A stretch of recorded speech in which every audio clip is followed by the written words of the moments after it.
ಅಶೋಕ್ ರಾಯ್ ಅಥವಾ ನೆಕ್ಸ್ಟ್. ಮಾನ್ಯ ಸಭಾಧ್ಯಕ್ಷರೇ, ಧರ್ಮಸ್ಥಳದಲ್ಲಿ ಸುಮಾರು 10-12 ವರ್ಷಗಳ ಹಿಂದೆ ಸೌಜನ್ಯನ ಕೊಲೆಯಾಗಿದೆ, ಅತ್ಯಾಚಾರ ಆಗಿರುವ ಒಂದು ವಿಚಾರ ಗೊಂದಲವನ್ನು ಸೃಷ್ಟಿ ಮಾಡಿತ್ತು ಸಭಾಧ್ಯಕ್ಷರೇ. ಆನಂತರ ಅದು ಕೋರ್ಟಿನಲ್ಲಿ ಅದಕ್ಕೆ ಶಿಕ್ಷೆ ಆಗುವಂಥದ್ದು, ಆನಂತರ ಅವರನ್ನು ಬಿಡುಗಡೆ ಆಗುವಂಥ ಕೆಲಸಗಳು ಆಗಿತ್ತು. ಆದರೆ ಸಮಾಜದಲ್ಲಿ ಎಲ್ಲ ಕಡೆ ಗೊಂದಲ ಅದೇ ರೀತಿ ಇತ್ತು ಸಭಾಧ್ಯಕ್ಷರೇ. ಸೌಜನ್ಯವನ್ನು ಅತ್ಯಾಚಾರ ಮಾಡಿದ್ದಾರೆ, ಅಲ್ಲಿ ಅವರೇ ಮಾಡಿದ್ದಾರೆ ಅನ್ನುವ ವಿಚಾರಗಳು ಗೊಂದಲ ಎಲ್ಲ ಕಡೆ ಸೃಷ್ಟಿಯಾಗಿ ಸೋಷಿಯಲ್ ಮೀಡಿಯಾದಲ್ಲಿ ಅದು ಚರ್ಚೆಯಲ್ಲಿ ನಿರಂತರ ಇತ್ತು.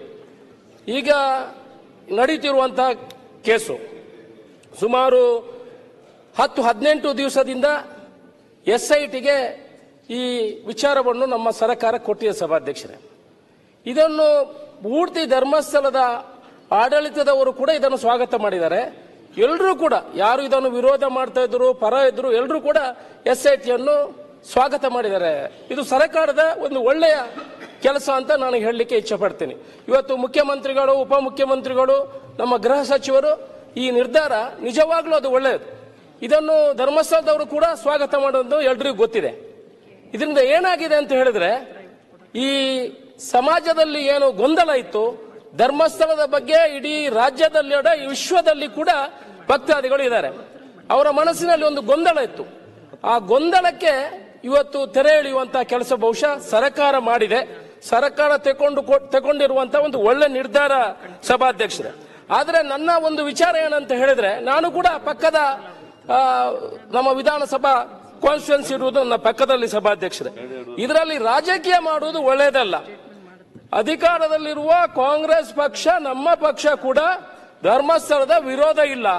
ಇವತ್ತು ನಮ್ಮ ಪಕ್ಷ SITಗೆ ಕೊಟ್ಟದ್ರಿಂದ ನಮ್ಮ ಮುಖ್ಯಮಂತ್ರಿಗಳು, ಉಪಮುಖ್ಯಮಂತ್ರಿಗಳು, ಗೃಹ ಮಂತ್ರಿಗಳು SITಗೆ ಕೊಟ್ಟಿರೋದ್ರಿಂದ ಬಹುಶಃ ಜನರಲ್ಲಿರುವಂತಹ ಗೊಂದಲ ನಿವಾರಣೆಗೆ ದಾರಿಯಾಗಿದೆ ಅಂತ ನನ್ನ ಅಭಿಪ್ರಾಯ ಸಭಾಧ್ಯಕ್ಷ. ಇದರಲ್ಲಿ ನಾವು ಅವರ ಪರವಾಗಿದ್ದೇವೆ, ವಿರೋಧ ಪಕ್ಷದವರು 13 ದಿವಸ ಅಂತದ್ದು ಯಾವುದೇ ಮಾಹಿತಿಗಳನ್ನು ಅದರ ಪರವಾಗಿ ಯಾರೂ ಸ್ಟೇಟ್ಮೆಂಟ್ಗಳನ್ನು ಮಾಡಲಿಲ್ಲ.